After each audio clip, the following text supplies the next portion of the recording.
Bismillahirrahmanirrahim. Assalamualaikum warahmatullahi wabarakatuh. Alhamdulillahirabbil alamin. Pada kesempatan kali ini kita bisa bertemu kembali dalam kondisi sehat walafiat dan selalu dalam lindungan Allah dan diridhoi oleh Allah Subhanahu wa taala.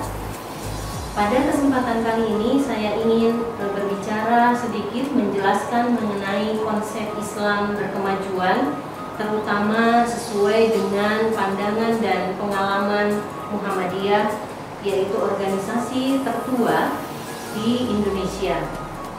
Baik, Islam berkemajuan itu ada dua alasan mendasar mengapa disebut sebagai agama yang menuntun dan mendorong umatnya kepada kemajuan atau peradaban.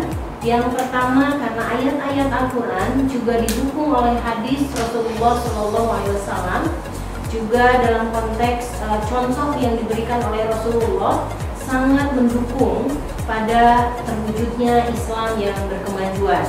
Contohnya seperti apa? Yang pertama adalah alasan ayat-ayat Al-Quran. Yang pertama surat Al-Alaq ayat 1-5. Saya kira teman-teman sudah hafal semua ya. Surat yang kita sering sebut dengan surat Iqra. Iqra bismi rabbikal ladzi khalaq dan seterusnya. Nah, ayat 1-5 ini menjelaskan bahwa ajaran untuk menguatkan tradisi menulis gitu ya, dan membaca disebut dalam surat Iqra gitu ya. Iqra adalah terjemahannya adalah membaca, sehingga jangan sampai kita adalah umat yang diturunkan kepadanya surat Al-Alaq atau surat Iqra tetapi kita tidak memiliki kemampuan untuk membaca, atau dalam pepatah kata Arab adalah umat Iqra la yaqra. Jadi umat yang diturunkan kepadanya surat Iqra tetapi kemudian tidak memiliki kemampuan untuk membaca, menganalisa sebuah fenomena alam dengan baik begitu. Nah, maka ini adalah surat Al-Alaq ayat 1-5 mengajarkan kepada umat manusia untuk memiliki kekuatan dalam hal membaca dan menulis. Karena apa? Karena peradaban Islam yang selama ini terbangun dengan cukup kuat dalam berbagai lintasan sejarah, juga peradaban modern, itu ditopang oleh dua aspek yang sangat kuat. Pertama adalah aspek Iqra, yaitu membaca. Yang kedua adalah aspek Al-Qalam, yaitu menulis. Lalu kemudian dalam ayat lain, yaitu surat Ar-Ra'd ayat 11 yang berbunyi Bismillahirrahmanirrahim, Innallaha la yughayyiru ma biqaumin hatta yughayyiru ma bi anfusihim. Sesungguhnya Allah tidaklah merubah kondisi sebuah kaum atau suatu komunitas tanpa dirinya sendiri atau kaumnya sendiri melakukan perubahan yang diawali dari dirinya sendiri. Maka surat Ar-Ra'd ayat 11 ini memiliki pesan yang sangat powerful, yang sangat kuat untuk mengajak umatnya untuk menjadi perilaku perubahan atau agent of social change, pelaku perubahan dalam berbagai konteks masyarakat yang dinamis dan selalu berubah. Oleh karena itu, maka di dalam melakukan sebuah perubahan kita perlu keteguhan, kita perlu keyakinan, kita perlu juga keterampilan untuk memetakan sebuah masalah dan lalu kita melakukan perubahan yang signifikan dan baik serta bermanfaat untuk masyarakat. Selanjutnya, selain ayat Al-Quran, alasan yang kedua mengapa agama Islam disebut sebagai agama yang berkemajuan adalah karena sosok Rasulullah Nabi Muhammad SAW sebagai contoh perilaku atau contoh figur yang melakukan perubahan yang sangat dahsyat dalam sejarah Islam. Apa yang dilakukan oleh Rasulullah di dalam konteks kehidupan masyarakat Makkah juga di Madinah itu merupakan contoh yang sangat konkret bagaimana kemudian satu figur Rasulullah mampu melakukan perubahan yang sangat mendasar di mana masyarakat yang awalnya jahiliyah penuh dengan kebodohan, tidak ada peradaban, tetapi kemudian berubah menjadi sebuah masyarakat yang maju, beradab, dan kemudian banyak sekali dilingkupi oleh kebaikan-kebaikan dalam perilaku masyarakatnya. Maka kota Madinah itu adalah artinya kota peradaban. Ini adalah simbol bagaimana kesuksesan dan keberhasilan dakwah Rasulullah dalam melakukan perubahan masyarakatnya, perubahan individu-individu yang ada dalam masyarakatnya, dan perubahan dari banyak hal, dari yang tidak baik kepada hal yang baik, dari yang negatif kepada positif, dari hal-hal yang penuh dengan penindasan, kekerasan dan lain sebagainya kepada kondisi masyarakat yang sangat beradab. Nah, itulah dua contoh atau dua alasan mengapa Islam disebut sebagai agama yang berkemajuan.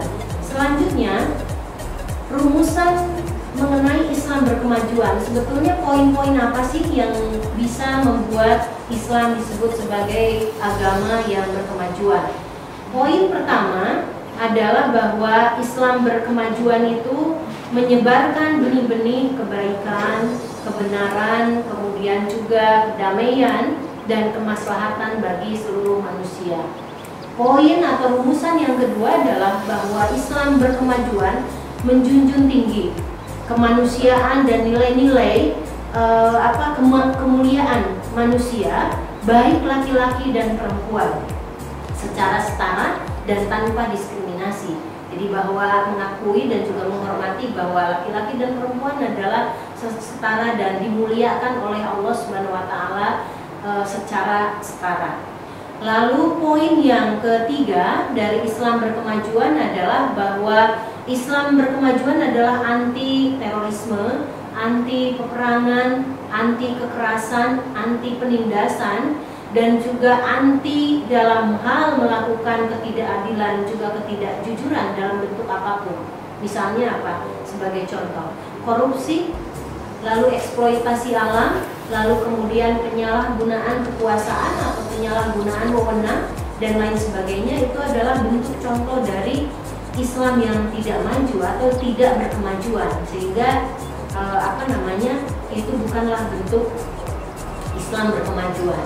Yang poin yang keempat adalah bahwa Islam berkemajuan melahirkan keutamaan yang menjunjung tinggi dan memayungi berbagai latar belakang sosial, latar belakang ras, suku, agama, golongan, seluruh umat manusia di muka bumi.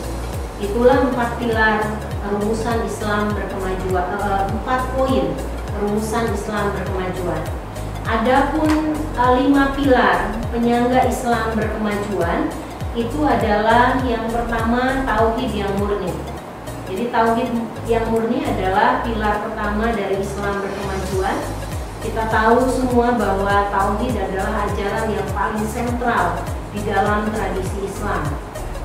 Tauhid adalah sebuah ajaran yang merupakan ajaran pertama dan utama yang harus didahulukan oleh umat Islam, di mana dalam perilaku keislamannya tidak melakukan syirik dan tidak menyekutukan Allah dalam bentuk apapun. Maka tauhid jika dilakukan, diimplementasikan secara benar oleh orang yang beriman, maka ini akan melahirkan banyak kebaikan lain. Misalnya ketika ia sedang diuji oleh suatu musibah atau sebuah wabah, maka ia akan tahan dalam kesabaran dan keteguhan bahwa di sini adalah ada Allah yang menguatkan kita, bahwa Allah yang bersamai kita. Begitu juga ketika kita diberikan kenikmatan, maka kita tidak mudah untuk sombong atau takabur, karena semuanya juga berasal dari Allah Subhanahu wa taala. Pilar yang kedua adalah memahami Al-Quran dan Sunnah secara mendalam. Pemahaman yang mendalam terhadap Al-Quran dan Sunnah tidak akan membuat seorang beriman menjadi taklid atau asal ikut saja.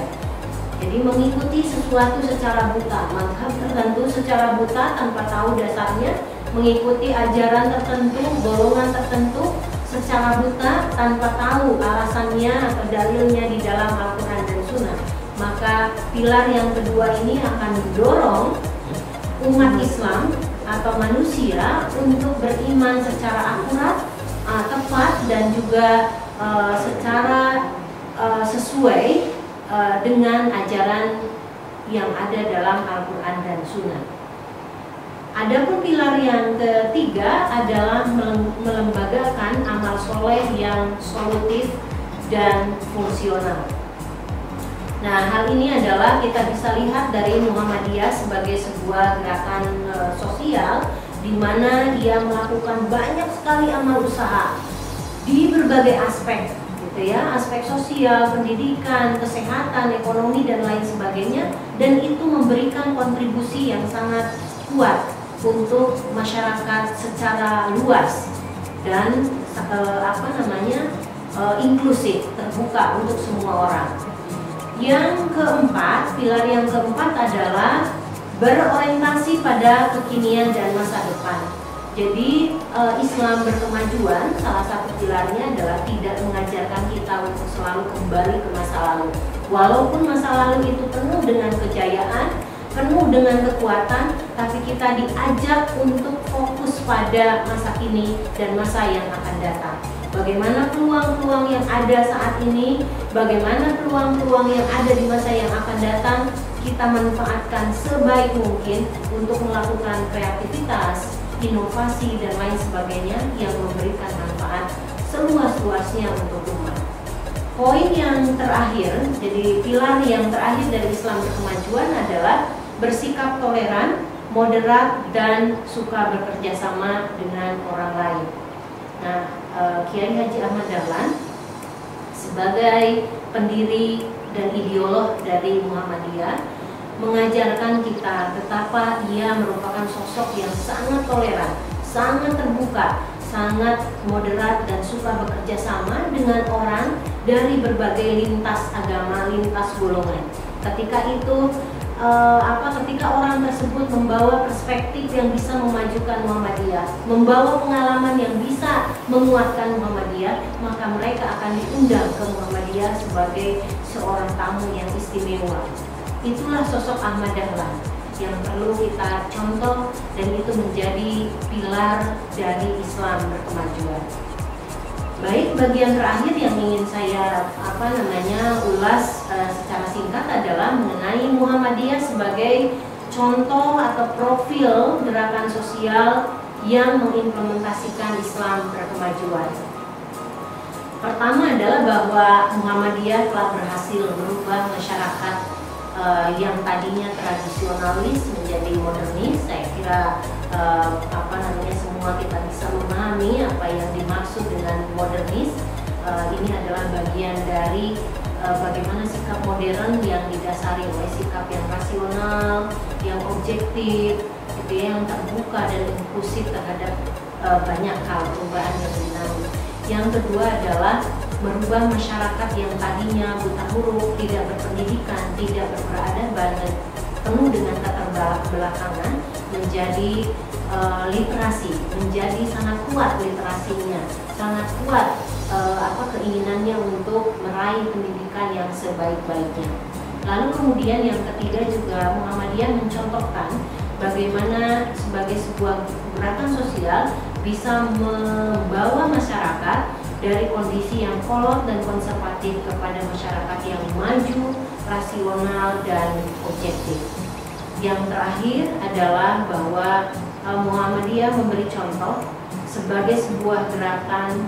Ia tidak hanya banyak berbicara, ia tidak hanya menggerakkan orang dengan simbol-simbol dan lain sebagainya, tetapi kemudian dengan gerakan nyata, dan itu berkontribusi bagi masyarakat. Kita bisa lihat bagaimana Aisyah bisa berdiri setelah Muhammadiyah berdiri. Aisyah ini adalah organisasi perempuan yang terus berusaha melakukan gerakan pemberdayaan perempuan, kesetaraan perempuan dengan laki-laki, lalu kemudian banyak sekali kegiatan lain yang bermanfaat untuk masyarakat. Begitu juga berdirinya rumah sakit, berdirinya perguruan tinggi dan sekolah, dari tingkat yang paling dasar sampai tingkat SMA misalnya, itu Muhammadiyah sudah dirikan ribuan, bahkan puluhan ribu baik yayasan ataupun sekolah ataupun rumah sakit di bidang kesehatan, begitu juga dengan yang menanggulangi musibah alam dan lain sebagainya.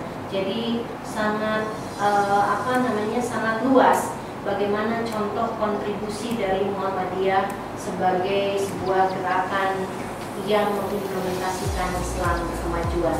Saya kira demikian yang bisa saya sampaikan. Mohon maaf jika ada kekurangan. Wassalamualaikum warahmatullahi wabarakatuh.